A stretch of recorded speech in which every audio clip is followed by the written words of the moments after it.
It's time for the Daily Stand Up Podcast presented by AgileDad with your host, Lee Henson. Without any further ado, let's get started. A student recently sent me an article from 2019 that they asked me to review called What is a Stakeholder by Robin Sherman. Now, I don't know Robin, but I'm going to go ahead and give this article a stab and see what it says. So it says every product owner has to deal with stakeholders and stakeholder management. After all, you're making a product for and together with others. You will have to deal with various stakeholders, both within and outside of your organization.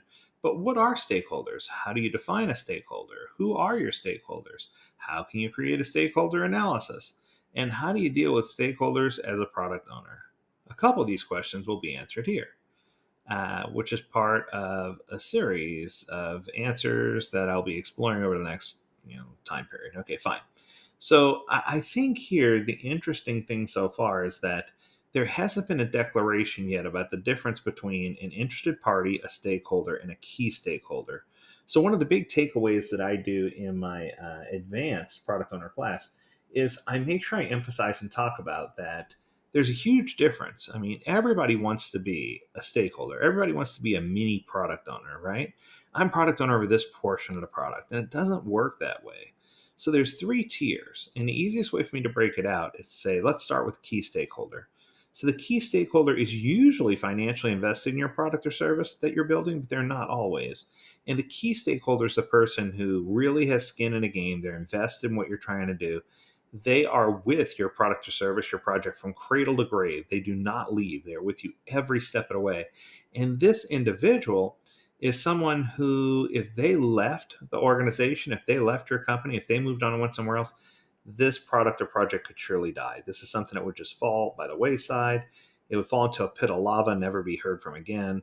It's just one of those things where, we don't want this person ever leave, but this person is the lifeblood of the product or service. And they're hard to replace, and you really can't live without them. Okay. Then there's stakeholders. Stakeholders come and go as needs arise. So today, the stakeholder is Chicken Little, hair on fire, the sky is falling, the sky is falling. If we don't do this right away, we're going to lose our biggest customers. And in this case, that person, as soon as you satisfy their need or build what they're looking for, they answer with one word, thanks. And then they go away and you never see them again for 6 months or 8 months or 10 months. But then when the next urgent need arises, they're the most important person in the room. So this is a person that comes and goes, and it's somebody you could easily live without. It's not somebody who's critical to the product or service. I mean, the things they're requesting are important, but it's not in any way critical. It's not going to be the big, oh my goodness, it has to be this way, right? So we do need to keep that in mind. Stakeholders come and go. Stakeholders can easily be replaced. But unlike the key stakeholder is stable and always there. So stakeholders are only there when a need arises. Then comes third, interested parties. So interested parties are people who they are potentially end recipients or end customers of your product or service. They use your product or service and maybe they buy it. Sometimes it's given to them. But the point I'm trying to make is that they are the recipients and users of your product or service. And if you think of it from that perspective, their feedback is invaluable. Their feedback's incredible because without them, we have nothing. But it's one of those things where sometimes we don't give them enough credence or enough credit in order for us to figure out what they should be doing. So if we go back to the basics here with the article, and it says, what is a stakeholder? So a definition we often use is stakeholders are individual persons or groups of persons who have a direct or indirect interest in the organization or vice versa. They are people, organizations, and institutions that have an interest in developing and or delivering products and services of the organization in one way or another. Okay, let's stop here for a second. Can we read this again? Stakeholders are individual persons or groups.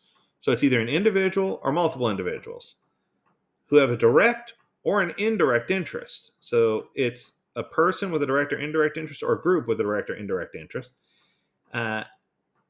They are people, organizations, and institutions that have interest in developing and delivering. Okay. This definition basically says everyone's a stakeholder. They might as well just written those 3 words, everyone, or 4 words. Everyone is a stakeholder, period.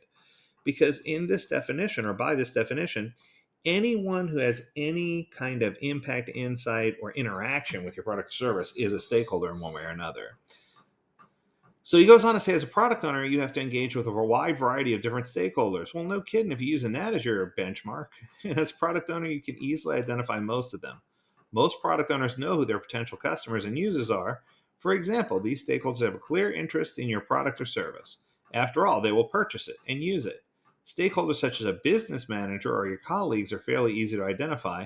A manager has an interest in your product or service from a sales, cost development, or management perspective. The colleagues are usually involved in a realization, creation, and delivery of the product. Okay.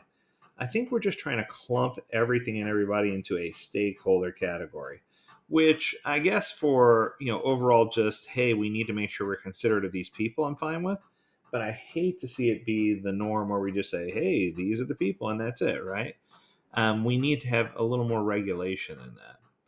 And it goes on to say, however, there are also groups of stakeholders that you may not think of easily, which are harder to identify. These groups of stakeholders appear to have no direct interest or have little interest in your product or service. These are typically government agencies, social organizations, the press and media. These examples happen to be very clear stakeholders for your content, but that doesn't apply most to what a stakeholder does. So think of a manager from another business unit who seems to have no interest in your product, but suddenly seems to have an opinion and interest when things are important to them. That means they're a stakeholder. If it's somebody who you can't live without, well, that's a key stakeholder. If it's somebody who just is a recipient of whatever the end product that's built, that would be you. So with that being said, it's fun to try to balance and talk about who do you pay attention to, because the key stakeholders are paying the bills, but the stakeholders are the ones that you need to get out of your face so you can move forward. And the interested parties are the ones who are using your product or service. So it's important to leverage and pay attention to all three.